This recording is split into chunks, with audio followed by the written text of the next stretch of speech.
Good morning, class.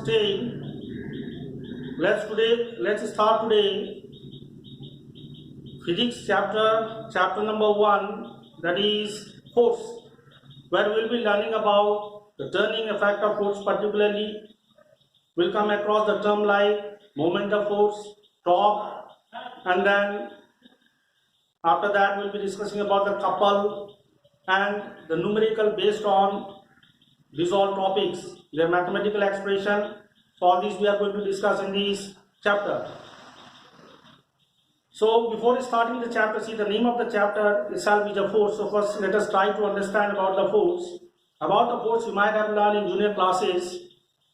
Now here again in class 10 you need to know about the force.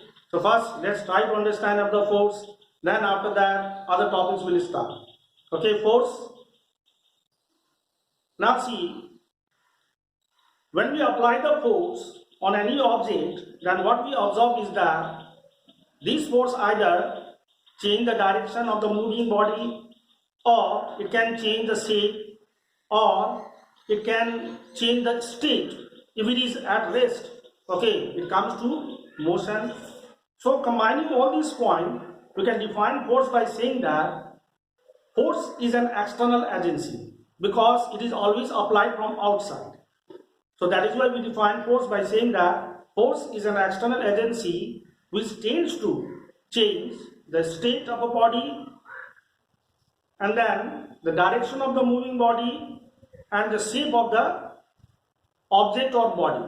So this is how we are supposed to define force. Okay. Now after knowing about the force, now we will move on to the next, that is the type of motion which is given in the book. About the motion, you have already learned in class 9 also. Okay, a body is said to be in motion when it changes its position with respect to its immediate surrounding. Okay, in order to perform motion, the body must change its position. If it does not change its position, the body is said to be at rest. Okay, now here in this chapter, two types of motions which are given in the very beginning, that is linear or translational motion, and then followed by rotational motion. Here in this chapter we have to mainly focus on rotational motion. Okay, let us first try to understand what is meant by this linear or translational motion. Now see students, when we apply, let us try to be curious to know that when we apply the force on a body which is free to move, okay, which is free to move. Suppose for example a book lying on the table. Okay, what you did, you applied the force on that book. Then what happened? What do you observe? The book starts moving in a straight path, okay, away from you. Yes or no? So when the force is applied on a rigid body, you must mention here, okay, a stationary rigid body, the body moves in a straight path. Okay, such type of motion is called linear or translational motion. So this is how you need to define linear or translational motion. Now second, which is very important here in this chapter, because rotational motion only we need to learn in this chapter. So about the rotational motion, now see, when we apply the force on a rigid body which is pivoted, which is fixed at a point, okay, suppose for example like this is one stick, okay, we have fixed, okay, this end, okay, then we are applying a force. Okay, now what will happen? When a force is applied on a rigid body, on a rigid stationary body which is fixed or pivoted means fixed, which is pivoted, whose one end is pivoted and the other one end is free to move. Okay, then what happens? The body starts moving in, or the body starts rotating, okay, about the axis, okay, the axis which passes through the pivoted point.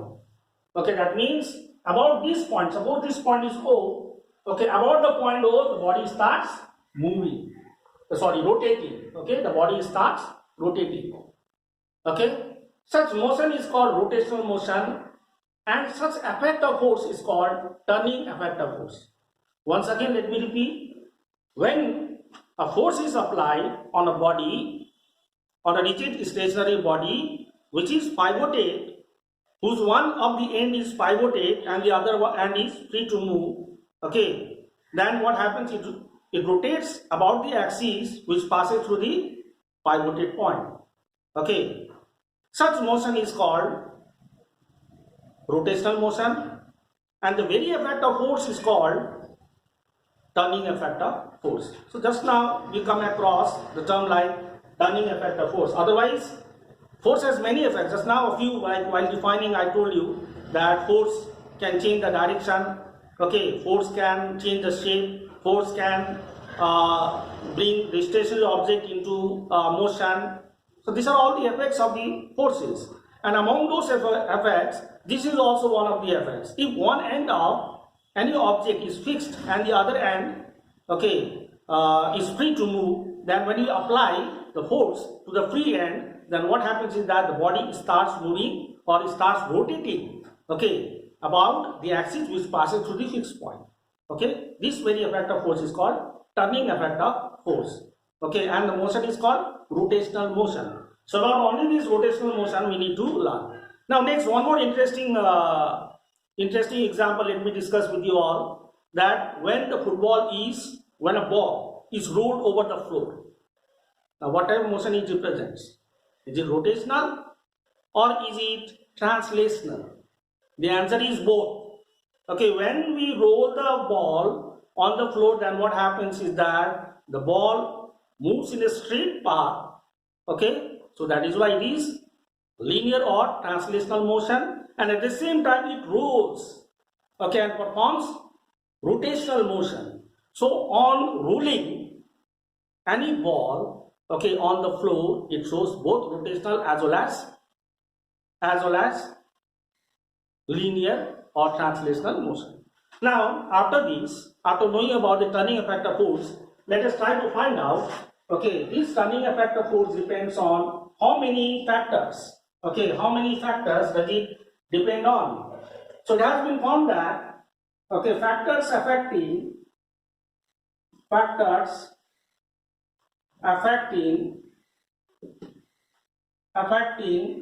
turning effect of force. Turning effect of force. Number one, now see, if a pivoted object, if one end of the object is pivoted, okay, let us suppose at point O it is pivoted, this end is free to move. Here we are applying the force F, okay, and suppose this is the point P, okay, at P we are applying the force, okay. So as force is applied in this direction, so this direction will be called as the line of action of force. What is it called? It will write here, line of action of force. Okay, and it will start rotating about the axis O, okay, about the axis which passes through O, okay, and this OP will be the perpendicular distance. So it has been found that this turning effect will be more if you apply the force at the very end. Okay, if you apply here, the turning effect will be less. If you apply here, little bit more. If you go more to that end, then what will happen? More and more, okay, turning effect can be produced by applying least force.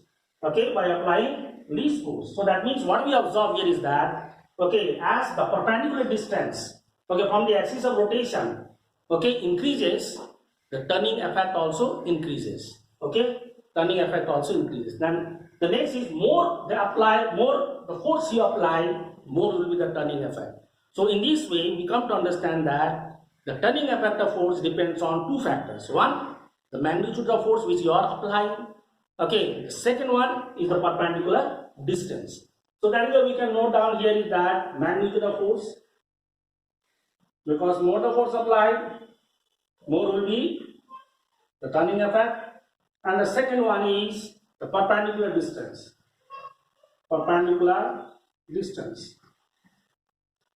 Okay, perpendicular distance. Now from here we can derive the mathematical expression also, but in the next video, in this video this much.